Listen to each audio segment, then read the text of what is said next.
Jake Morrison stood in the landing bay and watched the alien ship descend through the clouds.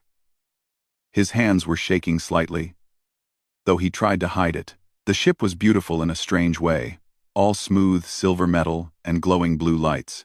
It was nothing like the rough human transport ships he was used to seeing. "You don't have to do this," Lisa Grant said beside him. The human ambassador looked worried. She had been trying to talk him out of this for weeks. Jake shook his head. "Yes, I do. If I say no, it will damage the treaty. The Zetherians will think we're insulting them." Lisa made a frustrated sound. "They're insulting us.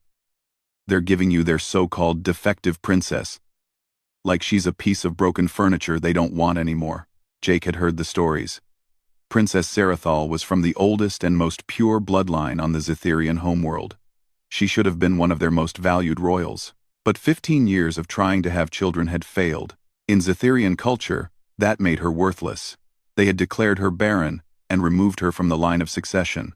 Now they were sending her to the human colony of New Terra as a cultural liaison. Everyone knew what it really was. They were getting rid of her in a way that looked like diplomacy. The ship landed with barely a sound. Jake straightened his jacket and tried to look calm. Around the landing bay, he could see other aliens watching. Some were Zetherian diplomats. Others were from different species that belonged to the Galactic Coalition. He could hear some of them laughing. The humans actually agreed to take her, one alien said in its clicking language. Jake's translator implant turned the words into English in his head. "They're so desperate to be accepted," another replied. "They'll take anything we offer them, even our garbage." Jake felt his face grow hot with anger. But he said nothing. Humans were the newest species in the coalition. They had only made contact with aliens 5 years ago. Everyone still treated them like children who didn't understand how things worked. The ship's door opened. A ramp extended down to the ground. For a moment, nothing happened. Then a figure appeared in the doorway. Princess Sarathal was tall and slender, like all Zetherians. Her skin was pale blue and seemed to shimmer slightly in the light. She had large, dark eyes that looked almost human, except they were completely black with no white showing. Her hair was long and silver, pulled back in an elaborate style. She wore a simple gray dress that looked expensive but plain.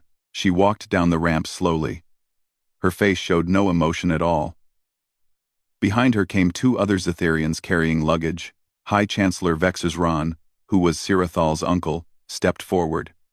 He was old for a Zetherian, with lines around his eyes. He spoke in his own language, but Jake heard the translation. "Princess Sarathal of House Vekthal, I present you to the human colony of New Terra. You will serve as a cultural advisor and liaison, sharing the wisdom of our people with these new members of the coalition." The words sounded formal and respectful, but Jake could hear the coldness underneath. Vexron wasn't giving away a valued princess. He was dumping a problem. Jake stepped forward. He had practiced what to say for days. "Princess Sarathal, welcome to New Terra. I'm Jake Morrison. I work as an agricultural scientist here. I hope we can learn from each other." Sarathal looked at him. Her black eyes were unreadable. For a long moment, she said nothing. Then she spoke in perfect English. "I hope your expectations are not too high, human. I have been sent here because I failed my people. I doubt I will be of much use to yours either." Her voice was soft but bitter. Jake felt a pang of sympathy. He knew what it was like to feel like a failure. "Let's just take it one day at a time," he said quietly. More laughter came from the watching aliens. One of the Zetherian diplomats spoke loudly enough for everyone to hear. "The barren princess and the primitive human. What a perfect match." Jake saw Sirathal's face tighten slightly. It was the first real emotion he had seen from her. Then the mask came back, and her expression went blank again. The ceremony was short. Vexron and the other Zetherians didn't stay long. They seemed eager to leave. Within an hour, their ship was gone. The other aliens drifted away, still making jokes. Soon it was just Jake, Lisa, and Sirathal standing in the landing bay. "I'll show you where you'll be staying," Jake said. It's nothing fancy, but it's comfortable. Sarathal picked up one of her bags. I do not require fancy, human. I require solitude. It's Jake. You can call me Jake. Very well. Jake. She said his name like she was testing it out. Where is this place? Jake led her through the colony. New Terra wasn't much to look at yet. The buildings were mostly prefabricated modules. Functional but boring. The streets were dirt paths that would be paved eventually. It was a far cry from the crystal spires Jake had seen in pictures of the Zetherian homeworld. If Sarathal was disappointed, she didn't show it. She walked beside him in silence, looking straight ahead. I live on the edge of the colony, Jake explained. Near the experimental farms. There's a guest house next to my place. It has its own entrance, its own everything. You'll have privacy. That is acceptable. They walked for 20 minutes. The sun was setting, painting the sky in shades of orange and purple. New Terra had 2 moons, and both were rising on the horizon. Finally, they reached Jake's home. It was a simple 2-story building made of local stone and earth materials. Next to it was the smaller guest house. Jake had spent the last week cleaning it and making sure everything worked. Here we are, he said, opening the door for her. Sarathal stepped inside and looked around. The guest house had a bedroom, a small kitchen, a bathroom, and a living area. It wasn't large, but Jake had tried to make it welcoming. He had even put some local flowers in a vase on the table. Sarathal saw the flowers. She walked over to them and touched one petal gently. These are from your world originally, she said. It wasn't a question. Yeah, earth daisies. They grow well here. They are simple. She paused. I think I like simple things now. Huh. Jake set down her bags. I'll let you get settled. If you need anything, I'm right next door. Just knock. He turned to leave, but her voice stopped him. Jake. He looked back. Why did you agree to this? She asked. You knew what they were doing. You knew they were mocking you. Why did you accept me? Jake thought about how to answer. Finally, he said, because I know what it's like when people give up on you. And I don't think you deserve that, no matter what your people say. Sarathal stared at him. For just a second, he thought he saw something in her eyes. Surprise. Maybe. Or hope. Then she looked away. You do not know me, human. No, Jake agreed. But maybe that's good. Maybe we can start fresh, without all the baggage everyone else wants to put on us. He left before she could respond. As he walked to his own house, Jake wondered what he had gotten himself into. Behind him, through the window, he could see Sarathal still standing by the flowers. She looked very alone. In orbit above New Terra, on various alien ships, beings from across the galaxy were already spreading the news. The Barren Zetherian princess had been exiled to a human. Everyone thought it was hilarious. No one expected anything to come from it. They were all wrong. The first 2 weeks were difficult. Sarathal stayed in her guest house most of the time.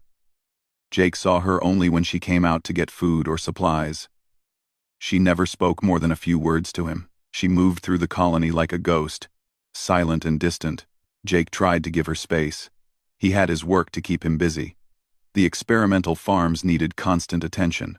He was trying to grow earth crops in New Terra's soil, and also trying to adapt some alien plants to help future colonists. It was challenging work, but he loved it. One morning, Jake was in the greenhouse, struggling with a strange purple plant from the Androxian system. The plant kept dying no matter what he tried. He had adjusted the soil, changed the water schedule, and modified the light exposure. Nothing worked. You are using too much water, a voice said behind him. Jake jumped and turned around. Sarathal stood in the greenhouse doorway. She was wearing simpler clothes now. Just loose pants and a shirt.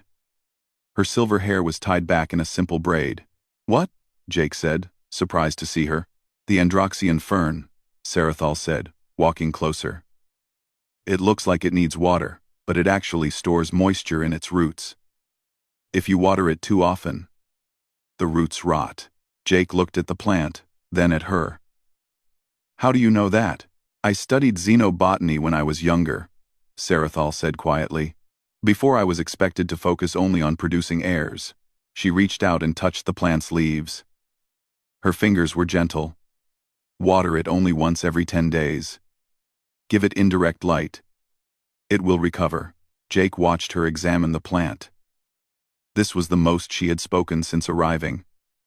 Do you want to help me with the greenhouse? Creasy, he asked carefully. I could use someone who knows alien plants. Sarathal was quiet for a long moment. Then she nodded once. I have nothing else to do. I have nothing else to do. That was how they started working together. At first, Sarathal only came to the greenhouse for an hour or two each day. She would check on plants, make suggestions, and then leave. But slowly, the hours grew longer. Jake found that she knew an incredible amount about plants from all over the galaxy. She could identify species by smell, knew which ones could cross-pollinate, and understood growing conditions for hundreds of different varieties. Your people should have valued this knowledge, Jake said one day as they replanted some seedlings together. Sarathal's hands paused. Zetherians only value one thing, the continuation of pure bloodlines. Everything else is secondary. That seems short-sighted. It is our way. Her voice was flat. For thousands of years, we have bred carefully to maintain genetic perfection. Those who cannot contribute to that goal have no purpose. Jake looked at her. I don't believe that. Everyone has purpose beyond just making babies. Sarathal gave him a strange look. You humans are very odd. You value individuals over the collective good. Is that wrong? I do not know anymore. As weeks passed, they fell into a comfortable routine. They worked together in the mornings. Jake would make lunch, and they would eat together. Sometimes they talked. Sometimes they worked in companionable silence. In the evenings, Sarathal would return to her guest house, and Jake would work on his reports. Jake's friend Amy Chen, who worked as a medical researcher in the colony, started visiting more often. Amy was curious about Sarathal and worried about Jake. Are you sure this is a good idea? Amy asked one evening when Sarathal had gone home. They sat on Jake's porch, drinking coffee. What do you mean? Getting close to her. Everyone in the galaxy is watching this, Jake. The Zetherians are watching. If this goes wrong, it's not going wrong, Jake interrupted. We're just working together. She's brilliant. Amy. She knows so much about xenobotany. She's been helping me solve problems I've been stuck on for months. Amy studied him. You like her. Jake felt his face get warm. She's a good person who's been treated terribly by her own people. I respect her. That's not what I said. Jake didn't answer. He stared out at the darkening sky. The truth was, he did like Sarathal. He liked how focused she became when working with plants. He liked the rare times she smiled, which made her whole face light up. He liked her dry sense of humor and her quiet intelligence. But she was an alien princess from a species that thought humans were primitive, and she had been sent here as punishment. Getting involved would be complicated, and probably foolish. Just be careful, Amy said softly. I don't want to see you get hurt. The next day, something changed. Jake was showing Sarathal a new hybrid plant he had created, mixing earth tomatoes with a Proxima vine. He was excited about it, talking quickly about the possibilities.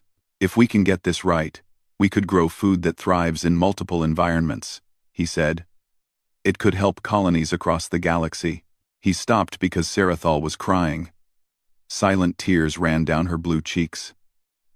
She wiped at them quickly, looking embarrassed. I'm sorry, Jake said immediately. Did I say something wrong? No. Sarathal's voice shook. You are speaking about the future. About possibilities. About creating something new. She looked at him with those black eyes, and now they weren't unreadable at all. They were full of pain. I have no future. Jake. I have no possibilities. I cannot create anything new. I am broken. Jake didn't think. He just reached out and took her hand. Her skin was cool and smooth, very different from human skin. "You're not broken.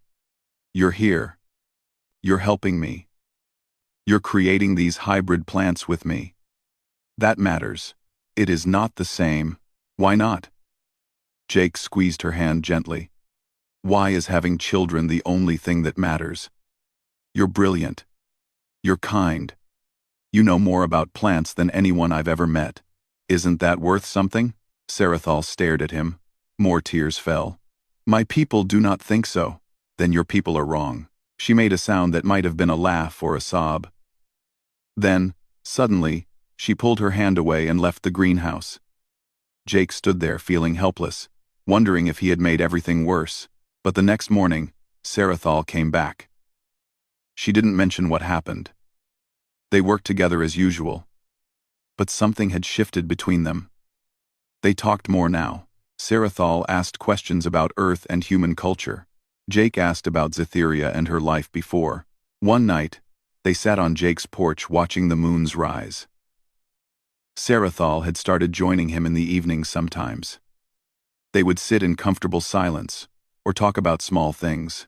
"I lost my family in the colony wars," Jake said suddenly. He didn't know why he was telling her this. 6 years ago, my parents and my sister were on a transport that got caught in a battle. They died instantly. Sarathal looked at him. "I am sorry.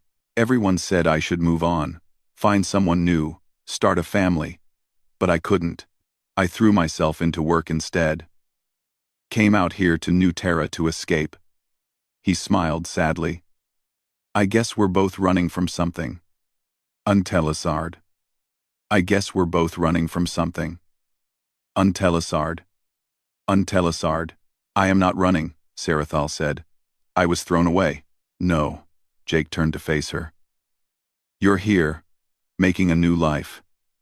That takes courage. Running or not, you're doing something with it. That's what matters." Sarathal was quiet for a long time. The night was cool, and Jake could see her breath in the air. Finally, she spoke very softly. "I think I was wrong about humans." "Yeah? You are not primitive." "You are." She searched for the word. "You are kind. My people forgot kindness a long time ago." Over the next few weeks, something grew between them. Jake couldn't quite define it. It was more than friendship, but different from anything he'd experienced before. They spent almost all their time together now, working, eating, talking late into the night. Keeper Zarnth, a Zetherian overseer, visited the colony to check on Sarathal. He watched them work together and wrote notes on a datapad. His face showed clear disapproval. "The princess is wasting herself with agricultural work," Zarnth told the colony commander. "She should be focused on cultural studies and diplomatic functions." But Sarathal ignored him. For the first time in years, she seemed almost happy. Jake saw her smile more often. She laughed at his jokes. She taught him words in her language, and he taught her how to cook human food. One evening, as they prepared dinner together in Jake's kitchen, their hands touched while reaching for the same pot. They both froze. Sarathal looked at him, and Jake saw something in her eyes he hadn't seen before. Something warm and uncertain and hopeful. "Jake," she said softly. Before he could respond, she pulled away. "I should go. It is late." She left quickly, but Jake stood in his kitchen with his heart pounding. Something was happening between them. Something that would change everything. 3 months after that moment in the kitchen, everything changed again. Jake and Sarathal had grown even closer, though neither of them spoke about their feelings. They worked together every day. They ate meals together. Sometimes Jake would find Sarathal reading on his couch, and she would look up and smile at him like it was the most natural thing in the world. The colony gossip said they were a couple. Jake didn't correct anyone. He didn't know what they were.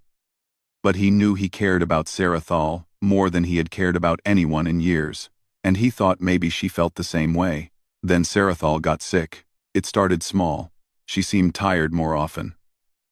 She would stop in the middle of work and sit down, looking pale.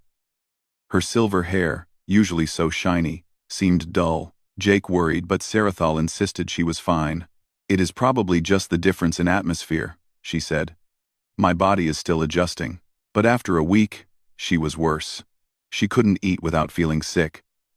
She could barely get out of bed. Jake found her one morning collapsed in her guest house.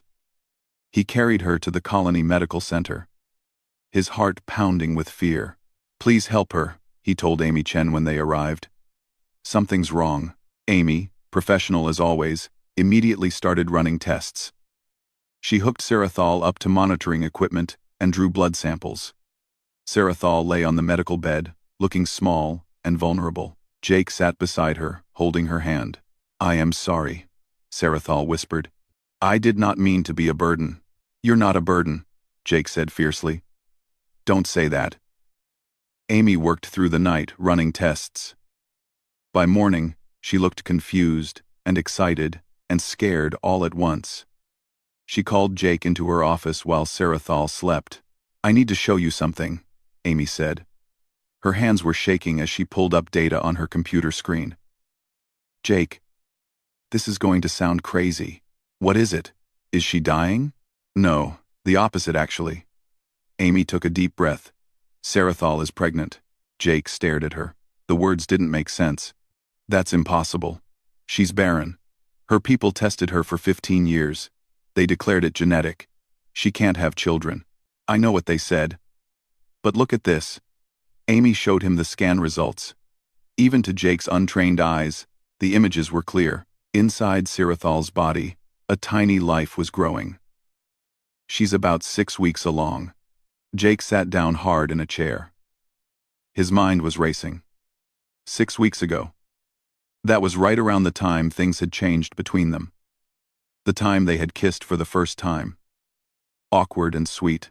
The time they had admitted they cared for each other. How is this possible? Jake asked. I don't know yet, but I've called in Kevin Park. He's the best xenobiology specialist in the colony. He'll help us figure this out. When Sarathol woke up, Amy told her the news. Sarathol just stared at them. Then she started crying. Not sad tears this time. Something else. Joy and disbelief and fear, all mixed together. I do not understand, she kept saying. This cannot be real. It is not possible. It's real, Amy said gently. I've run the tests 3 times. You're going to have a baby. Sarathol looked at Jake. He moved to sit beside her, taking her hand again. Is it? She started, then couldn't finish. Is it mine? Jake asked. Yeah, it has to be. But humans and Zetherians cannot reproduce together. The genetic differences are too great. Everyone knows this. Dr. Kevin Park arrived that afternoon. He was a short man with graying hair and an excited gleam in his eyes. He ran even more tests on Sarathol, studying her blood and doing genetic analysis. Jake stayed with her the whole time, refusing to leave. After 2 days of testing, Kevin called a meeting with Jake, Sarathol, and Amy. They met in a private conference room. I've figured it out, Kevin said, practically bouncing with excitement. And it's incredible. Humans have something in their genetic code that no other known species has. Ancient retroviral sequences that have been with us since our evolution on Earth. What does that mean? Jake asked. It means human DNA is incredibly adaptable, flexible. Most alien species evolved in stable environments, so their genetics became specialized and rigid. Humans evolved in one of the harshest environments in the galaxy. Earth was brutal. Ice ages, volcanic eruptions, diseases, climate changes. Humanity survived by being adaptable. Kevin pulled up a holographic display showing strands of DNA. Your genetic code can actually bridge incompatibilities with other species. It's like a translator for genetics. When human DNA combines with Zetherian DNA, which should be impossible, the human sequences adapt and make it work. Amy leaned forward. So, you're saying humans can reproduce with species that are normally incompatible?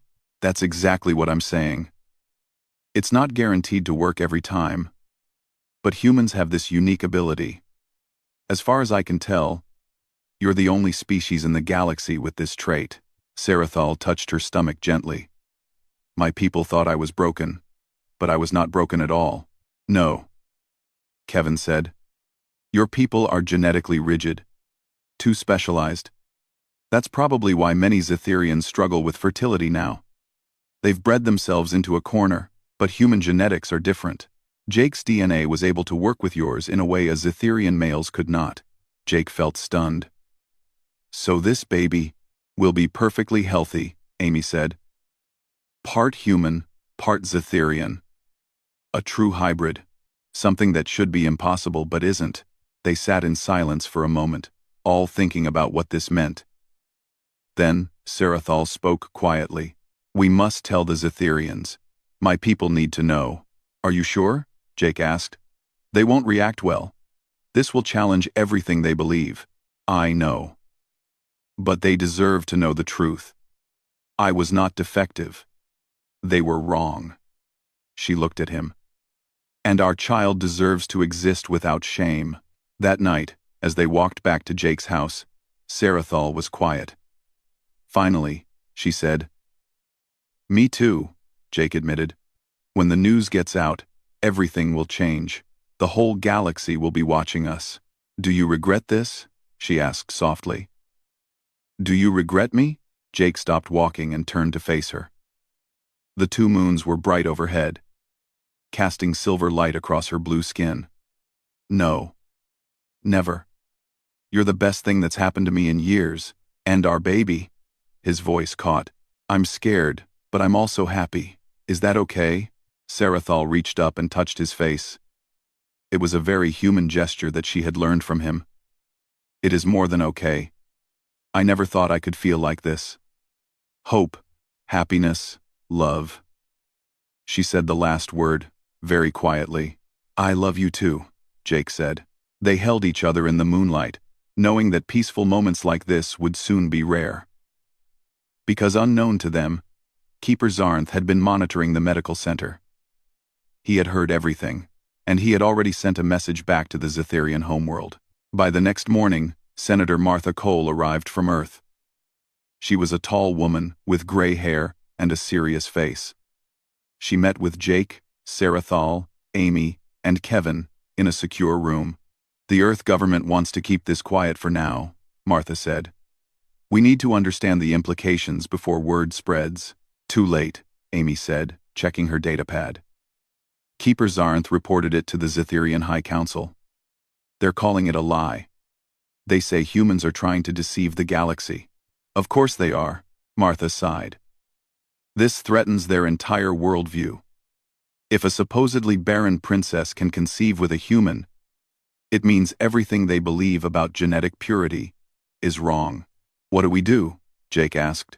We prepare for a storm, Martha said. Because in about 3 hours, this news is going to break across the entire galactic coalition. And everyone is going to have an opinion about it. She was right. By that afternoon, the story was everywhere. The barren alien princess was pregnant. The father was human. It should have been impossible. Some species called it a miracle. Others called it a scandal. The Zetherians called it a lie, and demanded that Sarathal return home to face judgment. And in the Zetherian royal palace, Prince Kylthar, who stood to inherit the throne, heard the news with growing fury. If Sarathal could have children after all, she might reclaim her position, his position. He could not allow that to happen. He began making plans of his own. On New Terra, Jake and Sarathal sat together in the greenhouse surrounded by growing plants. Outside, the colony was in chaos. News ships were arriving. Reporters were everywhere. But in here, among the green leaves and flowers, they could pretend everything was normal for just a little longer. Whatever happens, Jake said, we'll face it together. Sarathal rested her head on his shoulder. Together, she agreed. Neither of them knew just how hard the fight ahead would be, or how many people across the galaxy would try to tear them apart. But they did know one thing. They had created something impossible, a life that shouldn't exist, but did. A miracle that would change everything. The news spread through the galaxy like wildfire. Within days, New Terra went from a quiet agricultural colony to the center of the biggest controversy the Galactic Coalition had seen in centuries. Ships arrived from dozens of worlds. Reporters camped outside Jake's house. Security had to be increased around the medical center where Sarathal went for checkups. The reaction was divided. Some species saw it as a breakthrough. Many older civilizations were facing declining birth rates. The idea that humans might hold a genetic key to solving this problem excited them. Others saw it as a threat. Humans were already growing fast as a species. If they could interbreed with anyone, they might spread across the galaxy like a virus. The Zetherians were the angriest. High Chancellor Vex Ron appeared on galactic broadcasts calling the pregnancy a hoax. Princess Sarathal was thoroughly tested by our best doctors, he said. She is genetically incapable of bearing children. This is clearly a human deception, designed to gain leverage in coalition politics. Prince Kael'thar, Sarathal's cousin, was even more hostile. If this child is real, he said in an interview, then it is an abomination.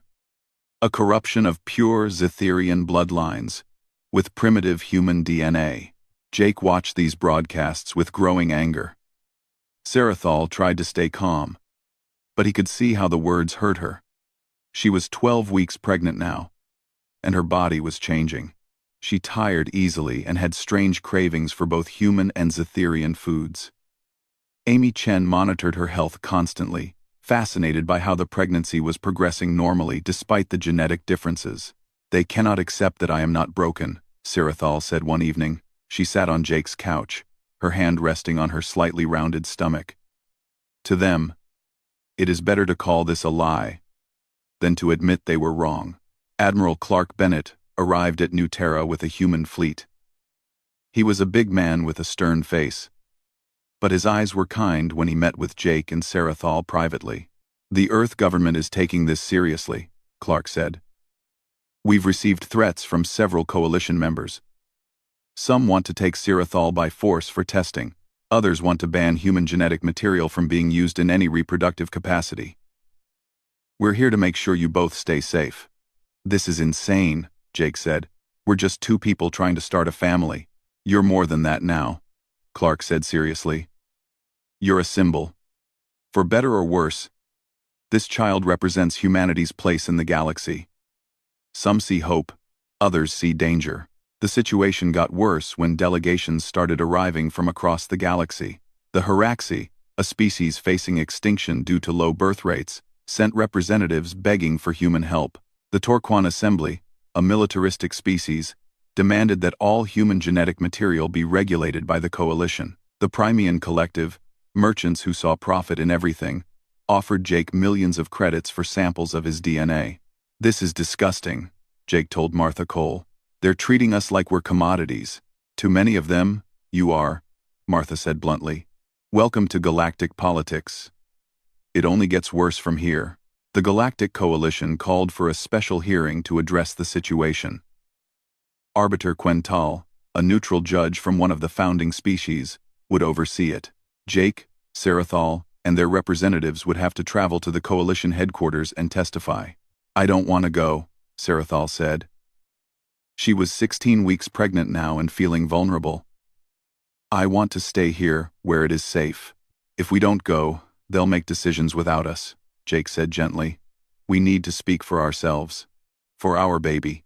The journey to coalition headquarters took a week. They traveled on Admiral Bennett's flagship with heavy security.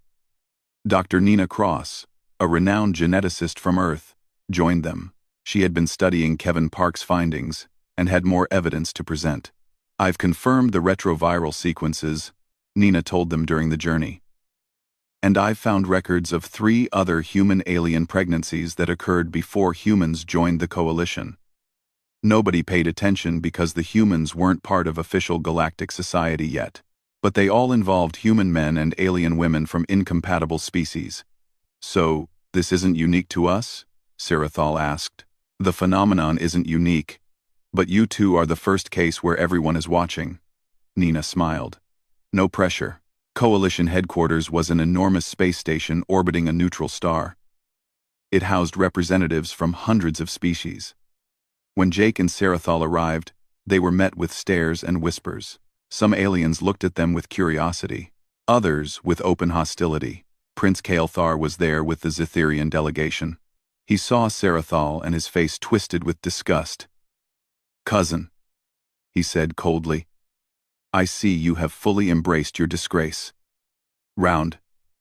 "I have embraced truth," Sarathal replied quietly. "Something our people seem afraid to do." The hearing took place in a massive chamber. Thousands of aliens attended, either in person or through holographic projection. Jake felt overwhelmed by it all. He held Sarathal's hand tightly as they took their seats. Arbiter Quental called the hearing to order. He was an ancient being, his species unknown to Jake. He looked like living crystal, refracting light in rainbow patterns. His voice was deep and echoing. "We are here to address the matter of Princess Sarathal of Zetheria and Jake Morrison of Earth.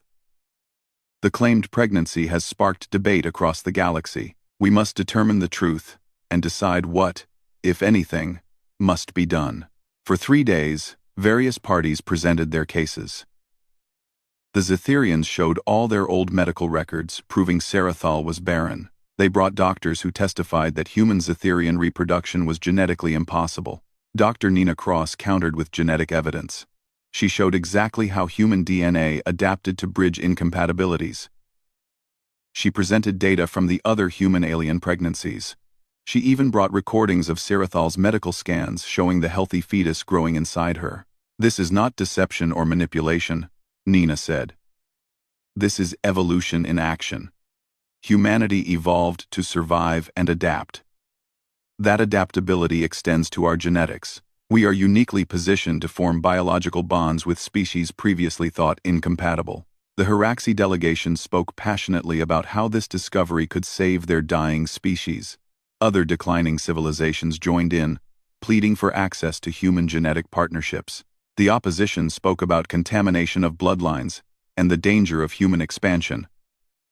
"If humans can breed with anyone," one delegate said, "they will spread uncontrollably.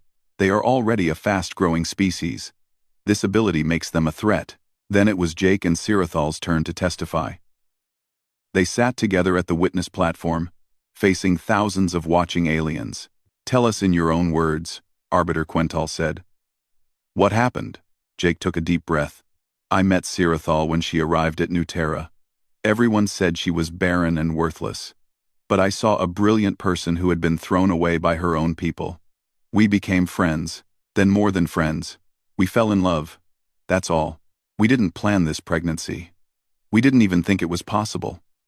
But it happened anyway." "Because love is not bound by genetic compatibility," Sarathal added. "My people measure worth by reproductive success. But humans measure worth differently. They value kindness, intelligence, loyalty. Jake taught me that my life has meaning beyond producing heirs." Her voice grew stronger. "And now I carry a child that proves my people were wrong about me. I was never broken.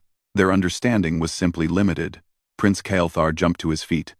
"This is propaganda. She has been corrupted by human influence." "I have been freed by human compassion," Sarathal shot back. "Our people abandoned me when I could not meet their narrow expectations. Jake accepted me as I was. The difference is profound." The hearing became heated. Delegates argued back and forth. Some wanted to regulate human reproduction. Others wanted to protect Jake and Sarathal's rights. Still others wanted access to human genetic material for their own species. On the 4th day, Commander Ben Hayes from New Terra revealed something shocking. He had been investigating Prince Kael'thar and discovered a plot. Kael'thar had hired mercenaries to kidnap Sarathal and force a termination of the pregnancy. He saw her potential child as a threat to his inheritance. "The prince values political power over his cousin's life," Ben said, presenting evidence. He would rather see her dead than admit she was never defective. The chamber erupted. The Zetherian delegation tried to deny it, but the evidence was overwhelming. High Chancellor Vexron looked old and tired as he watched his nephew's treachery exposed. Finally, Elder Truvan spoke. He was from one of the galaxy's oldest species, rarely seen or heard. When he spoke, everyone listened. 10,000 years ago, Truvan said, his voice ancient and wise. My people made first contact with the galaxy. We studied genetic patterns across species. We found that adaptability was rare. Most species became specialized and rigid.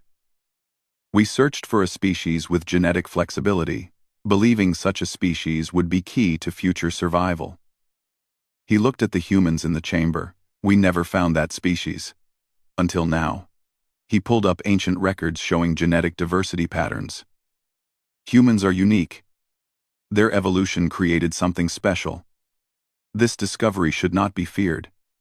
It should be celebrated. And these two individuals deserve respect, not persecution. The chamber fell silent. Then Arbiter Quental spoke. This hearing is concluded. We will deliberate and announce our decision tomorrow. That night, Jake and Sirathal sat in their quarters exhausted. The baby kicked for the first time, and Sirathal gasped. She grabbed Jake's hand and placed it on her stomach. He felt the tiny movement and tears filled his eyes.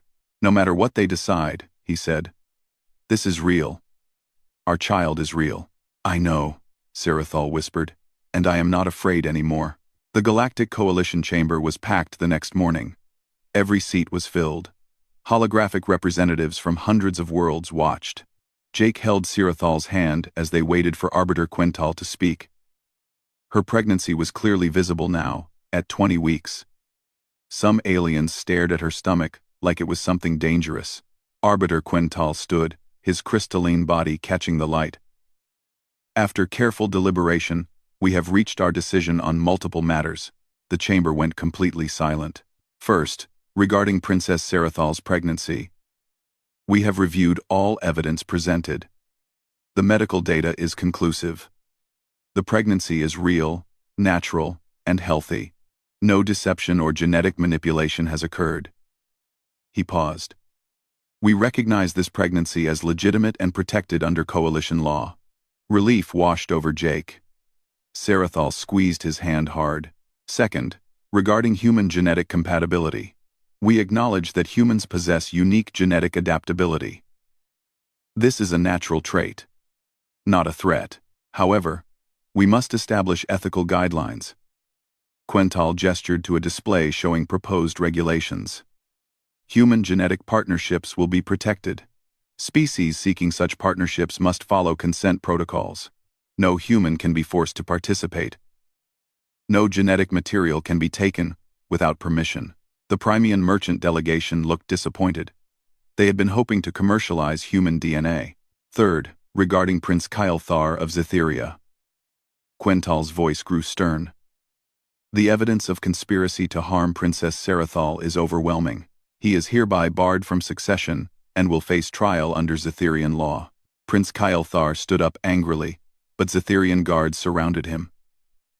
High Chancellor Vexeron looked shaken. His own nephew had brought shame to their house. Finally, Quental said, we address the implications of this discovery. Many species face reproductive decline. The human genetic trait offers hope. We therefore establish the Human Genetic Compatibility Initiative. This will be a voluntary program connecting species in need with willing human partners. It will be overseen by a neutral board to prevent exploitation. The chamber erupted in noise. Some cheered. Others protested. Jake felt overwhelmed by it all.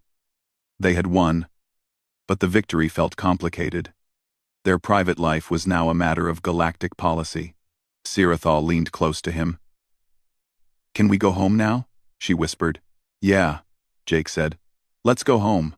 But before they could leave, High Chancellor Vexeron approached them. The old Zetherian looked diminished somehow. Smaller than before. Princess Sarathal, he said formally. I must speak with you. I am listening, Uncle. Vexeron looked uncomfortable. The Royal Council wishes to offer you reinstatement to your position. Your place in succession would be restored. You would return to the homeworld with full honors. Sirathal stared at him. And what of Jake? What of our child? The child would be recognized as your heir, despite its mixed heritage. As for the human, Vexeron hesitated. That would be complicated. Our people would need time to accept such a union. Time to accept? Sarathal's voice was cold. You threw me away when I could not meet your expectations. Now that I prove your expectations were wrong, you want me back. But only on your terms. Only if I hide the source of this miracle. Our people are not ready. Your people will never be ready because they refuse to change, Sarathal interrupted. I was miserable my entire life trying to be what you wanted. I finally found happiness with someone who accepts me completely. I will not give that up for a throne I never wanted. She took Jake's hand and turned away from her uncle. I choose him. I choose our child. I choose the life we are building together. They left Vexron standing alone in the chamber. As they walked out, Jake asked quietly, Are you sure? You just gave up being a princess. I gave up being something I never truly was, Sarathal said. I would rather be your partner and our child's mother. That is enough for me. The journey back to New Terra felt longer this time. Sarathal was tired from the stress of the hearing. But there was also relief. They had faced the galaxy's judgment and survived. Dr. Nina Cross came to their quarters one evening during the journey. I wanted to talk to you both about something, she said. The Human Genetic Compatibility Initiative needs directors. People who understand what it's like to navigate these partnerships. Would you be interested? Jake and Sarathal looked at each other. What would that involve? Jake asked. You would help establish protocols, counsel mixed-species couples, work with doctors to understand hybrid pregnancies. You wouldn't have to give up your life on New Terra, but you would be helping others who face similar challenges. Others like us, Sarathal said thoughtfully. Yes. I think I would like that. To help people who feel broken because they cannot fit into narrow expectations. We'll think about it, Jake said. The months passed. Sarathal's pregnancy progressed normally, though Amy Chen and her team monitored everything carefully. Nobody had overseen a human Zetherian pregnancy before. They were making history with every checkup. Delegations from various species began arriving at New Terra. The Hiraxi sent representatives to discuss partnership programs. The Valdari, another declining species, sought advice. Even some Zetherians came quietly. Their own people struggling with fertility issues they had hidden for generations. Jake and Sarathal met with them all. They shared their story over and over. And slowly, they began to understand that their relationship had opened a door. Not just for themselves, but for countless others who had been told certain things were impossible. When Sarathal went into labor, it was chaotic. Amy Chen had assembled a team of both human and Zetherian doctors. Nobody knew exactly how the birth would proceed, but after 12 hours of labor, a baby's cry filled the medical center. Kira Morrison Sira was born healthy and perfect. She had her mother's blue skin but her father's facial structure. Her eyes were large and dark but not completely black like a Zetherian. She had hair that was silver but with brown undertones. She was both human and Zetherian. And she was beautiful. Jake held his daughter for the first time and cried. Sarathal watched them with tears streaming down her own face. She is perfect, Sarathal whispered. She is proof that I was never broken. The news spread instantly across the galaxy. The impossible child had been born healthy. Medical teams studied every detail. Learning how the hybrid genetics expressed themselves, the baby had traits from both species, functioning together in perfect harmony. Scientists were amazed. Politicians debated. Religious leaders argued about the implications. But none of that mattered to Jake and Sarathal. They were just parents, exhausted and happy, holding their miracle. Over the next year, everything changed. The Human Genetic Compatibility Initiative launched officially, with Jake and Sarathal as advisory directors. Hundreds of mixed-species couples formed. Some succeeded in having children. Others did not. But the possibility existed now where it had not before. The Zetherian royal family underwent massive upheaval. Prince Kael'thar was exiled for his crimes. High Chancellor Vexron retired in disgrace. A new council formed, younger and more open to change. They reached out to Sarathal again. Not to reclaim her, but to learn from her. Our people are dying slowly, one young council member told her during a visit to New Terra. Our genetic rigidity is killing us. We need to adapt or face extinction. Will you help us? Sarathal, holding little Kira, looked at the young Zytherian. I will help. Not because I owe you anything, but because no one should face what I faced, feeling worthless because of biology.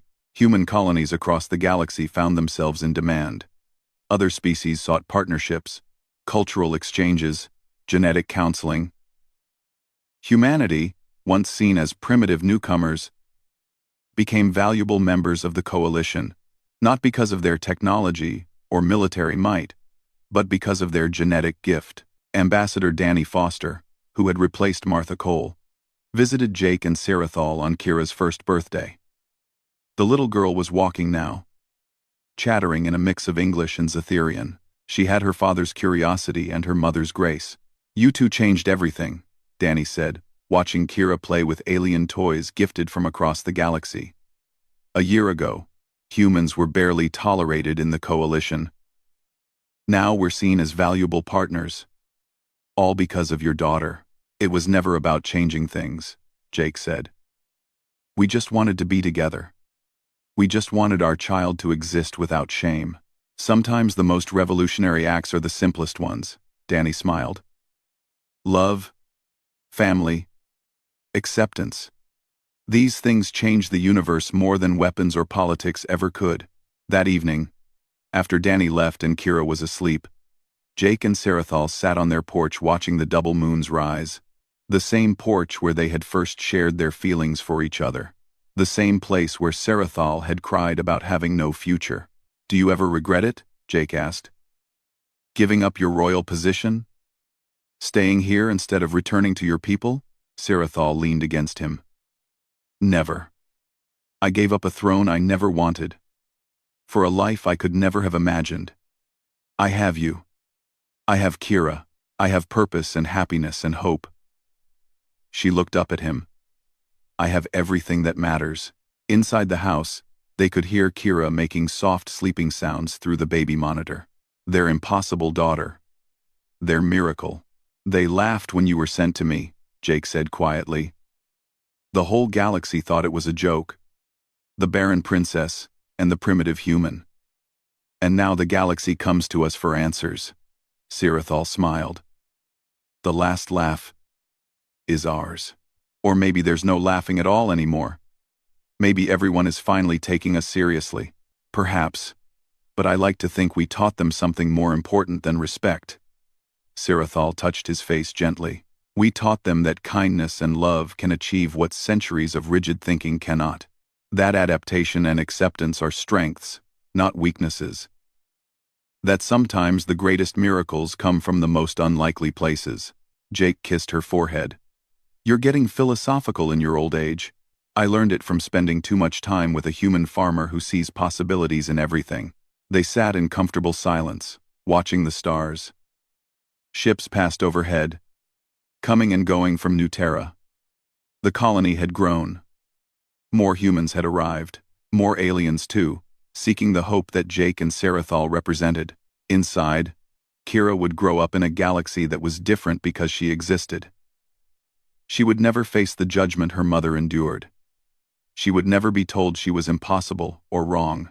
She was proof that the universe was bigger and more wonderful than anyone had imagined. And years later, when historians looked back at this moment, they would mark it as the turning point. Not because of technology or warfare or political treaties, but because two people from incompatible species loved each other, because they refused to accept that impossible meant forbidden, because they dared to create life where life should not exist. The barren alien princess and the human farmer. The miracle that stunned the galaxy. The beginning of a new era where barriers fell and new possibilities bloomed like the flowers in Jake's greenhouse. An era where love proved to be the most powerful force in the universe. Transcending species, defying expectations, and creating miracles that would echo through generations to come. The galaxy had laughed at them. Now the galaxy learned from them. And that made all the difference.